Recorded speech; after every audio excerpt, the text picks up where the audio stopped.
حي على الفلاح. குடும்பத்திலே இறைவன் வைத்திருக்கக்கூடிய நிம்மதி என்ற வாழ்வு, குடும்பத்திலே இறைவன் வைத்திருக்கக்கூடிய நிம்மதியான அந்த வாழ்வு மிக முக்கியமான ஒரு அம்சம். ஆனால் நான் நிம்மதியாக வாழ்கிறோன்னு உணரலை. சில அருள்கள் நாங்கள் உணர்வது கிடையாது, சில அருள்கள் நாங்கள் அதாவது உணர்வது கிடையாது. அது இல்லாமல் போகிற நேரத்தில் அதனுடைய பெருமதி என்ன செய்யும், நம்மளுக்கு விளங்கும். என்ன நிம்மதி என்று சொன்னால், அன்புள்ள சகோதரர்களே, இப்பொழுது நம்ம இந்த வெளிநாட்டில் இருக்கிறோம்னு வைங்க, மனைவி வீட்டில் இருக்கிறாங்க, 2 வருடங்கள் 2.5 வருடங்கள் 3 வருடங்கள் வெளிநாட்டில் இருக்கிறோம். உலகத்தில் அடுத்த வீட்டில் எத்தனையோ பிரச்சனை நம்மளுக்கு கேள்விப்படுது, பின்னால் வீட்டில் உள்ள பிரச்சனை எத்தனையோ கேள்விப்படுது, ஒழுக்க ரீதியான விவாகரத்து சம்பந்தமான பிரச்சனைகள் கேள்விப்படுது. ஆனால் ஒரு கணமேனும் நமது மனைவியை பற்றி ஒரு சந்தேக உணர்வு எங்களோட உள்ளத்தில் என்ன செய்யலை, வரலை. ஏன் வரவில்லை என்று சொன்னால், நீங்களாக மனைவியை ஒரு ரிசர்ச் எல்லாம் பண்ணி பெரிய ஆய்வறிக்கையெல்லாம் எழுதி அது ஏற்பட்டது இல்லை. அது எப்படி ஏற்பட்டது? உள்ளத்தில் இயல்பாக ஏற்பட்ட ஒரு விஷயம். வஜஅல பைனக்கும் மவத்தத்தும் வரஹ்மா, உங்களுக்கு மத்தியில் நேசத்தையும் கருணையையும் இறைவன் தான் ஏற்படுத்தி வைத்திருக்கிறான். அந்த நேசத்தின் விளைவாக ஏற்பட்ட நம்பிக்கை தான் அது. ஊரில் எத்தனையோ பிரச்சனைகள் கேள்விப்பட்டாலும், இப்போதான ஊர் பிரச்சனையை விட உலக பிரச்சனையாக நம்ம ஃபேஸ்புக்கில் பார்க்குறோமே, அப்போ 1000 பிரச்சனைகள்லாம் நம்மளுக்கு பார்த்துட்டாலும் வீட்டை பற்றி சந்தேகம் என்ன செய்யலை, நமக்கு வருவதே கிடையாது. அப்போ ஏன் வருவதில்லை அப்படின்னு நம்ம யோசித்து பார்த்தீங்கன்னு சொன்னால், அது இறைவன் எமது உள்ளத்தில் ஏற்படுத்தி இருக்கக்கூடிய மிகப்பெரிய அலாதியான ஒரு நிஅமத். ஆனால் அந்த நிஅமத்தை நாம் உணர்வது கிடையாது. இந்த நிஅமத் என்பது இறைவன் தரக்கூடிய விஷயம். அல்லாஹு தாலா இன்றைக்கு நீங்கள் அவர்களை நம்பி இருக்கிறீர்கள், அவர்கள் உங்களை நம்பி இருக்கிறார்கள், அவர்கள் உங்களை நம்பி இருக்கிறார்கள். இந்த நம்பிக்கை இருக்குதே, இதை நீங்கள் இன்னும் இந்த நம்பிக்கையுடைய உச்சகட்டத்தை இன்னும் யோசிச்சு பார்த்தீங்கன்னு சொன்னால், உண்மையை சொல்ல போனால், அதாவது தங்களது அந்தரங்கங்களை, தங்களது அதாவது சொந்த அபிலாசைகளை எல்லாம் நம்ம சுதந்திரமாக வெளிப்படுத்தக்கூடிய ஒரு உறவு தான் மனைவி. மனைவி கணவனிடத்தில் சுதந்திரமாக என்ன செய்வா, வெளிப்படுத்துவா. அதுதான் குடும்ப உறவு, உடல் உறவு என்று இஸ்லாம் ஏற்படுத்தி இருக்குது. அதற்கு பின்னாலும் அங்கே நம்ம எவ்வளவுதான் நடந்து கொண்டா கணவன் மீது நம்பிக்கை என்ன செய்யுது, மனைவிக்கு உறுதியாக இருக்குது. மனைவிக்கு கணவன் மீது நம்பிக்கையும் கணவனுக்கு மனைவி மீது நம்பிக்கையும் உறுதியாக இருக்குது. ஆனால் அப்படியெல்லாம் நம்ம நெருங்காத ஒருவரை பார்த்தோன்னே நம்மளுக்கு சந்தேகம் வர வாய்ப்பு அதிகம். அடுத்து அதாவது நமக்கு சம்பந்தம் இல்லாத பெண்களில் நம்மளுக்கு சந்தேகம் வரலாம். உலகத்தில் எத்தனையோ பெண்களை பார்த்து நம்மளுக்கு சந்தேகம் வரலாம். ஆனால் நமது மனைவி விஷயத்தில் என்ன செய்யுது, ஒரு மிகப்பெரிய உறுதியான ஒரு மனநிலையை அல்லாஹு தாலா ஏற்படுத்தி இருக்கிறான். அதே போன்று மனைவிக்கும் கணவன் மீது என்ன 1000 பேர் போய் சொல்லிவிட்டாலும் அதை நம்ப மனசு என்ன செய்யுது, மறுக்குது. இந்தளவான உறுதியான ஒரு மனநிலை அல்லாஹு தாலா ஏற்படுத்தி இருக்கிறான் என்றால் இது நிஅமத். அல்லாஹு தாலா ஏற்படுத்தி இருக்கக்கூடிய அம்ன். உலாஇக லஹுமுல் அம்ன் வஹும் முஹ்ததூன் வஹும் முஹ்ததூன் அல்லாஹு தாலா சொல்றானே, அவர்களுக்கு தான் நிம்மதியான இதுவும் அதாவது வாழ்க்கையும் உண்டு, அவர்கள் தான் நேர்வழி பெற்றவர்கள் என்று சொல்லி அந்த ஏகத்துவத்தை பற்றி அல்லாஹு தாலா சொல்ற நேரத்தில் சொல்றான். அந்த அம்ன், அந்த நிம்மதியான வாழ்க்கை அல்லாஹு தாலா தந்திருக்கிறான். ஆனால் ஒரு நிம்மதி, ஒரு அருள் அல்லாஹு தாலா ஒருவருக்கு கொடுத்து விட்டால் அந்த அருளை பேணுவதும் அதை சீர்குலைப்பதும் யார கையில் ஒப்படைச்சிடறாங்களா, அவருடைய கையிலே ஒப்படைச்சிடறான். யாருடைய கையில் அந்த அருள் ஒப்படைக்கப்பட்டிருக்கிறதோ அவருடைய கையில் தான் அதை பேணி அதை வளர்த்துக் கொள்வதும் அதை சீர்குலைத்துக் கொள்வதும் யாருடைய கையில் உள்ளது, அவருடைய கையில் உள்ளது. எல்லா நிஅமத்துக்கும் அதுதான். உலகத்தில் உள்ள எல்லா நிஅமத்துக்கும் அல்லாஹு தாலா சொல்லி காட்டுவதெல்லாம் என்ன, இன்னல்லாஹ லா யுகையிரு மா பி கௌமின் ஹத்தா யுகையிரு மா பி அன்ஃபுஸிஹிம். மா பி கௌமின், ஒரு சமுதாயத்திலே இருக்கக்கூடிய ஒன்றை அல்லாஹ் மாற்றுவது கிடையாது. இது அருள்களை பற்றி பேசுகின்ற வசனம். மா பி கௌமின் என்று சொல்றது ஒரு சமுதாயத்துக்கு இறைவன் கொடுத்திருக்கக்கூடிய ஒரு அம்சத்தை அல்லாஹு தாலா மாற்றுவது கிடையாது. அல்லாஹ் கொடுத்திருக்கக்கூடிய, அல்லாஹு தாலா அவர்களுக்கு வைத்திருக்கக்கூடிய ஒரு அம்சம் அது. எதுவரைக்கும் மாற்றுவது கிடையாது, அவர்களாக மாற்றிக்கொள்ளாத வரைக்கும், அவர்களாக மாற்றிக்கொள்ளாத வரைக்கும். அன்புள்ள சகோதரர்களை, இந்த நிம்மதியை நீங்கள் உணர்கிறீர்கள்.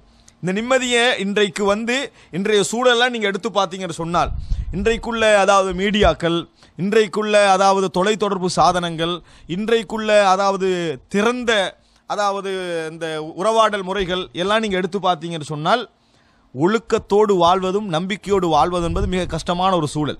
இந்த சூழலில் இறைவன் எங்களுக்கு இந்த நம்பிக்கையை நிம்மதியை ஏற்படுத்திக்கிறான் என்று சொன்னால் அல்லாஹ்வுக்கு அதுக்காக நன்றி செலுத்தணும். என்றைக்காவது இந்த ஒழுக்கத்தை நினைச்சு நன்றி செலுத்திருக்கிறோமா?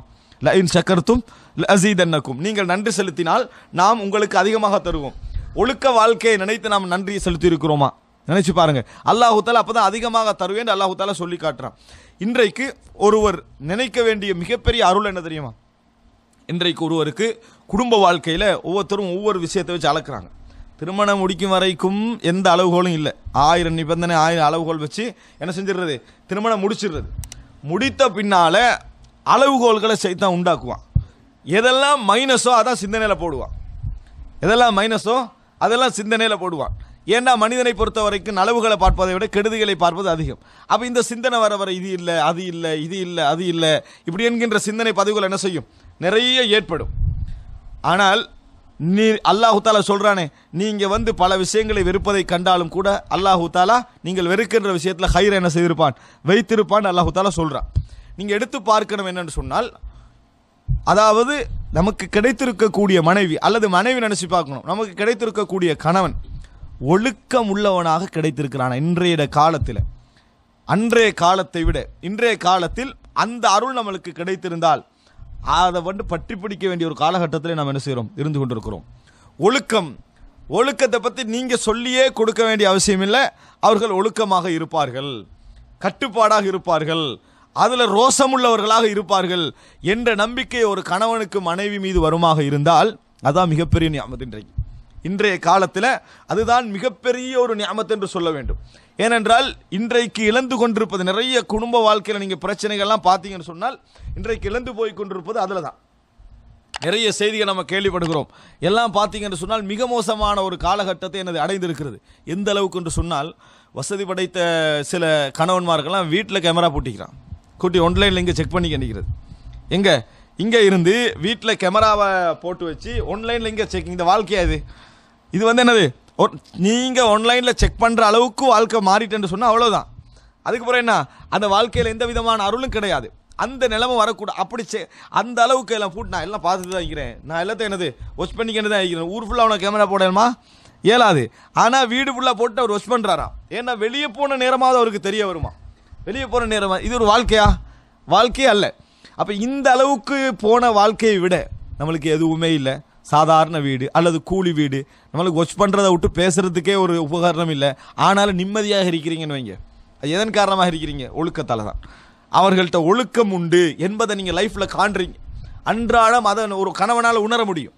என் மனைவி இடத்துல ஒழுக்கம் வந்து நிறைய உண்டு, அல்லது என் கணவனிடத்தில் ஒழுக்கம் நிறைய உண்டு என்பதை மனைவியால் என்ன செய்ய முடியும், உணர முடியும்.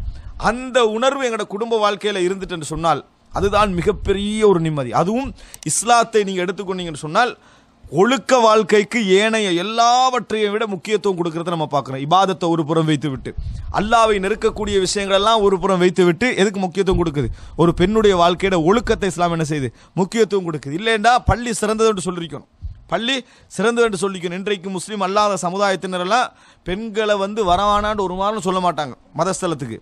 ஏனென்றால் அது இல்லாமல் போச்சுன்னு வைங்க, அவ்வளோதான் அவங்களுடைய மதஸ்தலமெல்லாம். இன்றைக்கு மதஸ்தலத்துக்கு ஆட்கள் வருவதற்கான முதல் ரீசனே அதுதான். அவர்களுக்கான அந்த ஏற்பாடுகள் நடந்திருப்பது, ஆண்களும் வரலாம் பெண்களும் வரலாம், நம்ம எல்லா சந்திப்பும் அங்கே வச்சுக்கலாம் என்ற லெவலில் வைத்திருப்பதனால தான் இந்த க்ரௌடே வருது. அதை மட்டும் அவங்க பெண்கள் வரக்கூடாதுன்னு சட்டம் போட்டாங்கன்னு வைங்க, அவ்வளோதான். 4 பேர் தான் என்ன செய்வார்கள், இருப்பார்கள். ஆனால் இங்கே அப்படி இல்லை. பெண்கள் வராமல் இருப்பது அளவுக்கு என்ன சிறந்தது என்று சொல்லக்கூடிய ஒரு மார்க்கம் ஒழுக்கத்தின் காரணமாக வைத்திருக்கிறது. ஒழுக்கத்தின் காரணமாக வைத்திருப்பதை நம்ம பார்க்கிறோம். இது நமது குடும்ப வாழ்க்கையில் வந்திருக்கிறதாண்டு பாருங்கள், இருக்கிறதாண்டு பாருங்கள். அந்த ஒன்று மட்டும் போதும் உங்களது மறுமை வாழ்க்கை அப்படின்னு நினைங்க. குடும்ப வாழ்க்கையில் அது இல்லையே இது இல்லையே இது இல்லையே, இன்னும் பிரச்சனை இருக்கிறதே, பேச்சு சரியில்லையே, இதெல்லாம் விட்டுட்டு ஒழுக்கம் சரியா இருக்குதான்னு பாருங்க. உங்களுக்கு அது முதலாவது கிடைச்சிட்டான்னு பாருங்க, அவ்வளவுதான்.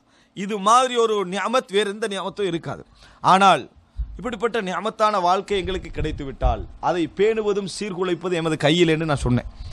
இதை வந்து நிறைய பேர் பேணுறதாக எப்படி நினைக்கிறாங்கடா, அந்த நம்பிக்கையை மட்டும்தான். எனக்கு நம்பிக்கை, எனக்கு என்னது நம்பிக்கை. அந்த மனைவியை ஆர்வம் ஊட்டுவது. நீ எங்கே வேணாலும் போ, என்கிட்ட கேட்க வேண்டிய அவசியமே கிடையாது, எனக்கு உன் மீது நம்பிக்கை உண்டு, எனக்கு உன் மீது நம்பிக்கை உண்டு இப்படியே என்ன செய்வாங்க, சொல்லுவாங்க.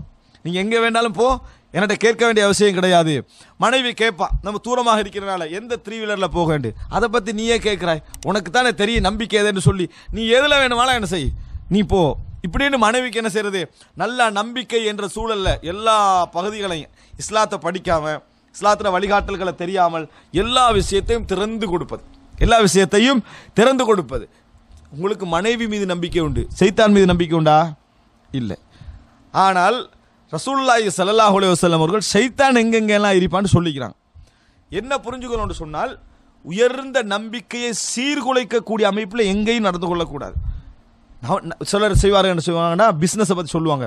நாங்கள் இவர் பெரிய நம்பிக்கையாளன்னு நினச்சிருந்தோம், இவர் துரோகமே செய்ய மாட்டான்றது அவன்கிட்ட கையில் கொடுத்தேன், இப்படி ஒன்று செஞ்சுட்டு போயிட்டானேண்டு. ஆனால் அவனோட வரலாற்று எடுத்து பார்த்தீங்கன்னா யாருக்கும் துரோகம் செஞ்சிக்க மாட்டான், யாருக்குமே துரோகம் செய்திருக்க மாட்டான். உனக்கு தான் முதல் துரோகமாக இருக்கும். காரணம் என்ன? இறைவனுடைய சட்டங்களை நீ விட்டது, இறைவன் சொல்கிற வழிகாட்டல் அங்கே நடைமுறைப்படுத்தாது. நம்பிக்கைன்ற பேரை நீ அப்படி கொடுத்த உடனேயே என்ன நடக்கும்? அவன் மீது வைத்த நீ அந்த நம்பிக்கை இறைவன் மீது வைத்து, இறைவனுடைய வழிகாட்டல் மீது வைத்திருந்தா என்ன செஞ்சிருப்பாய்? எழுதியிருப்பாய். உங்களில் எனக்கு நம்பிக்கை, என்னில் நம்பிக்கை. சைத்தானில் 2 பேருக்கு நம்பிக்கை இருக்கக்கூடாது. யாருக்கு இருக்கக்கூடாது? நம்ம 2 பேருக்கும் யாரில் நம்பிக்கை? சைத்தான நம்பிக்கை இருக்கக்கூடாது. அப்போ இதை நீங்கள் பேணி இருந்தால் துரோகம் என்ன செய்யாது? அங்கே நடந்திருக்காது. துரோகத்துக்கான ஆர்வத்தை ஒரு மனிதன் மீது வைத்திருக்கக்கூடிய அதீத நம்பிக்கை என்ன செய்யும்? கொண்டு போய் கொடுக்கும். இதில் நம்ம மிக கவனமாக இருக்க வேண்டும்.